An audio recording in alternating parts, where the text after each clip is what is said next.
네, 생방송으로 보내드리고 있는 부동산 골든타임 함께하고 계십니다. 매주 금요일 이 시간은요, 여러분과 한 주를 마무리하면서 토지 투자와 관련된 이야기 또 알짜 정보들 여러분께 전해드리고 있는데요. 오늘 함께해 주실 부동산 전문가 먼저 소개해드립니다. 주식회사 오비스트의 이진우 대표 함께하셨어요. 대표님 어서 오세요. 안녕하십니까. 네, 오늘도 대표님과 함께 우리 시청자 여러분들의 토지 관련 고민 상담을 해결해드리기 앞서서 이제 토지에 대한 이야기, 투자 노하우 좀 배워보는 시간 먼저 가져볼까 합니다. 정부가 이 토지 용도 변경 조건을 2010년에 좀 변경을 했습니다. 그래서 이 토지 투자에 대한 인식도 좀 많이 그때 이후로 바뀌었다고 하던데요. 이 토지의 용도 변경과 관련된 이야기, 또 놓치면 안 되는 노하우 좀 자세히 알려주실까요? 네, 우리 MC께서 말씀해 주신 용도 변경은 아마도 용도 지역을 변경하는 걸 말씀하신 것 같습니다. 용도 지역의 변경은 원칙적으로 개인이 할 수는 없습니다. 개인이 할 수는 없고 개인이 자유롭게 할 수 있는 거는 지목을 바꾸는 거, 토지의 형질을 바꾸는 거는 개인이 할 수 있습니다. 그 내용에 대해서 한번 알아보도록 하겠습니다. 자, 제목은 땅의 환골탈태라 졌습니다. 땅이 그냥 그런 땅에서 굉장히 좋은 땅, 굉장히 비싼 땅으로 바꿀 수 있는 방법, 그런 거를 미운 오리가 이쁜 아름다운 백조가 되듯이 그런 효용 가치를 높일 수 있는 걸 환골탈태라고 한다면 오늘 들으시는 이 내용이 아마 환골탈태할 수 있는 방법이 될 것 같습니다. 자, 우리가 용도 지역이라는 걸 먼저 알아보겠습니다. 이 토지에서는 토지 이용 계획 확인서가 가장 중요한 것처럼 그 내용에 담겨 있는 첫 번째 줄에 담겨 있는 국토의 계획 및 이용에 관한 법률이란 법에서 국토계획법이라고 하죠. 정한 용도 지역이 가장 중요합니다. 왜냐하면 용도 지역으로 인해서 이 땅을 갖고 뭘 할 수 있냐 할 수 없느냐, 이 땅은 몇 층으로 져야 되고 건축 면적은 몇 평으로 지어야 된다 라는 걸 모든 걸 알려주는 게 토지이용 계획 확인서고 거기에 의한 용도 지역입니다. 용도 지역은 현재 대한민국의 국토는 4가지 용도 지역으로 나누어집니다. 대분류로 따졌을 때 먼저 도시지역과 비도시지역으로 흔히 얘기를 하는데요. 도시지역과 관리지역, 농림지역, 자연환경보전지역. 그러니까 우리가 도시지역하고 요것이 이제 비도시지역이라 보면 이렇게 대분류를 하고요. 이 도시지역을 대신 주거, 상업, 공업, 녹지라고 해서 4개 소분류를 하고 이렇게 7개 분류를 보통 중분류라고 합니다. 그 다음에 그 주거지역이 여러분 잘 아시는 것처럼 우리 집이 이번에 일반 주거지역 2종에서 3종으로 종상향돼서 재건축도 이제 플랜카드 많이 붙죠. 3종에서 준주거로 됐어 하는 세분화된 내용,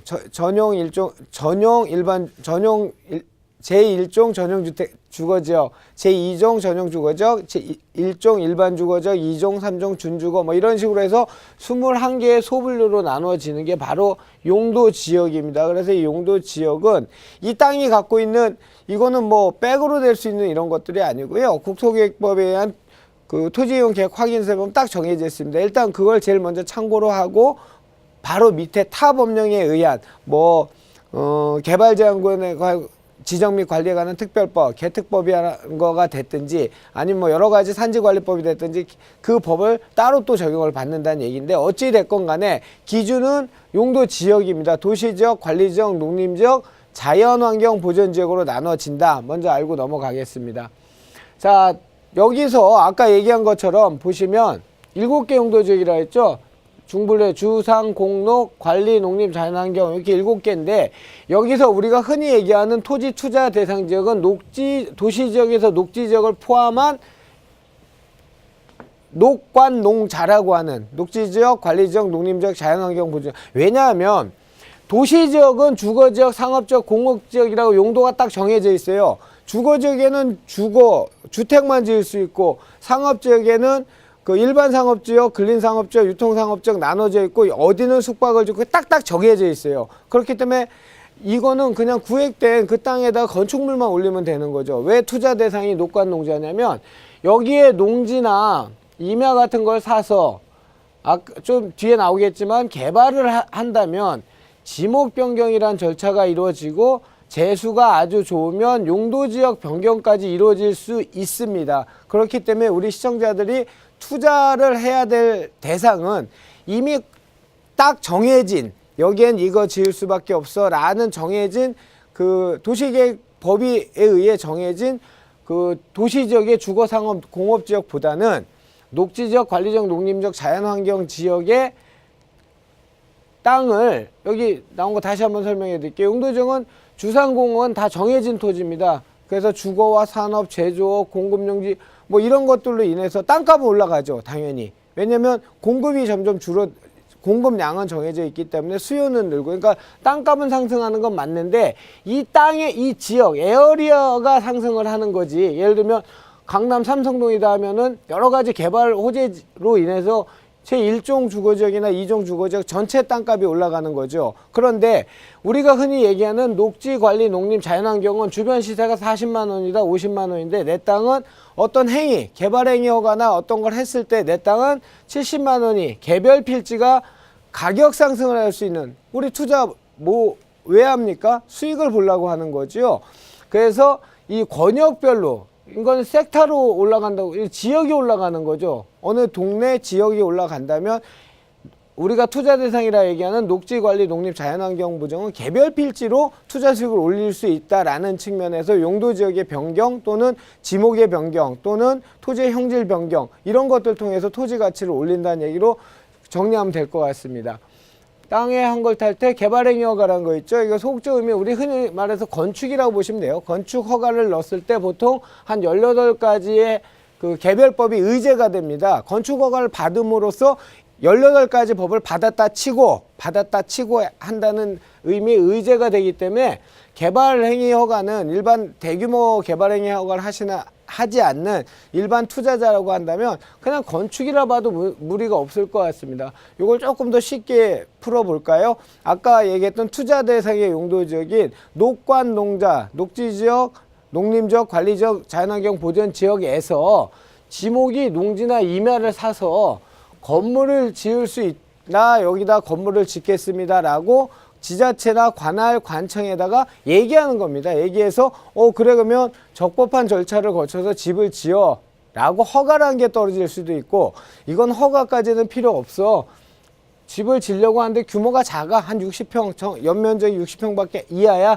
그러면 건축 신고라는 절차를 통해서 그 관청에다 신고를 하는 겁니다. 그렇게 되면 내 땅은 예를 들면서 농지나 임야를 사서 집을 지었다, 건축을 하고 나면 이 땅은 대지가 되기도 하고, 창고를 지면 창고 용지로 바뀌기도 하고, 공장을 짓기도 하면 공장 용지로도 바뀌기도 하고, 이제 이런 거를 뜻합니다. 그래서 우리가 국토계획표 시행령 51조에 보면 개발행위 허가에 대해서 법적인 용어를 한번 드러나 보세요. 뭐 굳이 다 안 하셔도 되는데 6가지입니다. 건축물의 건축이 개발행위 허가고요. 공작물의 설치가 그 개발행위 허가입니다. 그 다음에 토지의 형질 변경도 개발행위 허가고, 근데 경작을 위한 토지 형질 변경은 개발행위 허가를 안 해도 됩니다. 그러니까 논에다 흙메어서 밭으로 쓴다 라는 의미죠. 이런 것들은 다른 절차, 약식화된 절차가 있기 때문에 개발행위 허가를 안 받아도 된다, 이런 의미고요. 자, 토석 채취. 토지의 형질 변경 목적은 제외한다. 토석 채취 뭔지 아시죠? 그 석산이나 뭐 이런 또는 땅에서 뭐 돌을 캔다든지 흙을 판다든지 이런 토속 채취도 개발행위 허가를 받아야 됩니다.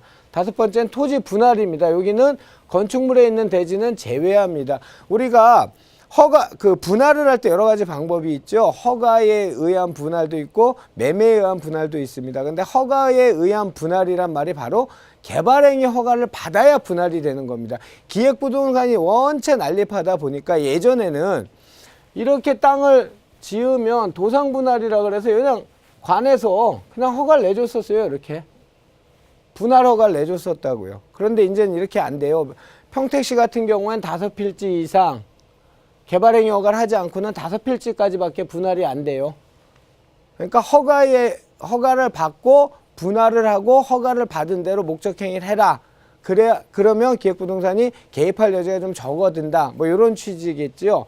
자, 6번째는 물건을 쌓아놓는 행위. 우리가 길 가다 고속국도나 그 국도 옆에 컨테이너 많이 쌓아놓고 막 그렇죠. 물건 보관도 해놓고 이런 컨테이너 많이 쌓아놓는 행위를 바로 그 개발에 이것도 허가를 받아야 됩니다. 단 녹지관리 자연환경 보전 안에서 물건을 1월 이상 쌓아놓는 행위입니다. 도시지역은 포함이 안 됩니다.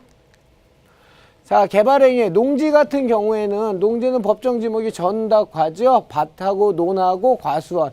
요게 법정 지목인데 요거는 우리가 얘기하는 농지 전용 허가란 걸 받아야 됩니다. 농지 전용 허가를 받아야 되는데 의제죠. 그러니까 개발행위 허가를 받으면 농지 같은 경우는 농지 전용 허가가 의제가 되는 거예요. 받았다 치고 이렇게 되는 겁니다. 농지 전용 신청하고 나면 시장군수가 허가를 하면 여기 요 농지조성 전용 부담금이라는 게 뭐냐, 농지보전 부담금이라는 게 뭐냐면 농지는 농사를 져야 되는 땅이에요. 농사 짓는 땅을 집을 짓는다든지 창고를 져? 그래 좋아. 그럼 허가를 해줄게. 적법하게 용도지역에 맞으니까 대신 내가 민원인한테 이 땅을 허가를 해준 만큼 그에 준하는 면적을 농지를 다시 만들어야 되니까 그 돈을 국가에 내라는 돈이 농지보전 부담금입니다. 이거는 공시지가의 30% 이내고요. 제곱미터당 5만 원이 상한입니다. 그러니까 한 16만 원 정도가 평당, 우리가 알고 있는 평당 16만 원, 평당 16만 원 국가에다 내야 되는 거죠. 공시지가의 이건 상한입니다. 상한. 자, 임야도 마찬가지입니다. 임야는 산지는 여러 가지 목적 중에 도시민의 맑은 공기 뭐 이런 임산물의 굴치 채취, 임업인의 생산 활동을 독려하기 위해서 이런 목적을 지목한 땅이 산지예요. 근데 그래 산을 갖고 집을 지어? 그래 좋아. 용도지역에 맞으니까 집을 져도 돼. 대신 국가에서 지목을 산으로 지정했을 때는 아까 얘기했던 그러한 목적으로 지정을 했는데 당신이 민원인이 거기다 개발행위 허가를 한다고 하니까 허가는 해주되 그에 준하는 산지를 다시 만들어야 돼. 그 비용을 내 하는 돈이 바로 우리가 흔히 얘기하는 대체살림 조성비란 거를 국가에다 내야 되는 거예요. 그래서 산지는 준보존산지와 여러 차례 얘기했었죠. 준보존산지와 보존산지인데 준보존산지는 개발행위 허가를 받아서 산지 전용 허가가 의제가 되고 보존산지는 산지관리법이 적용이 돼. 좀 더 엄격하다고, 개별법이니까 좀 더 엄격하다고 보시면 됩니다. 그 비용은 여기 써놨는데 2017년 기준입니다. 대체살림 조성비 금액입니다. 대체살림자원 조성비 준보존산지는 평당 14,000원 정도 내야 되고요. 보존산지 같은 경우에는 보존해야 되는데 진다고 하고 그 숲을 조성해야 되니까 비용이 더 많이 들겠죠. 그래서 18,000원 정도 되고요.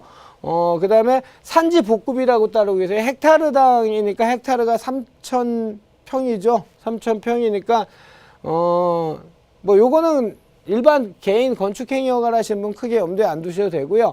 자, 하여튼 오늘 개발행위 허가를 말씀을 드렸는데 개발행위 허가야말로 거기에는 산지 전용허가, 농지 전용허가 포함된 개발행위 허가야말로 아까 제가 그 타이틀로 말씀드렸던 땅을, 토지를 미운 오리에서 화려한 백조로 수익을 많이 극대화시킬 수 있는 제일 빠른 길이고요. 거창하게 생각하지 마세요. 여러분들이 땅을 사서 거기에 집을 짓는 게 바로 개발행위 허가입니다. 창고를 짓는 게 바로 개발행위 허가입니다. 그럼으로써 지목 변경이 이루어지고 우리가 아까 개발행위 허가에 토지 형질 변경이 이루어지고 지목이 바뀌고 그것이 바로 투자 가치를 높이는 최첨경이라고 단언컨대 말씀드릴 수 있을 것 같습니다.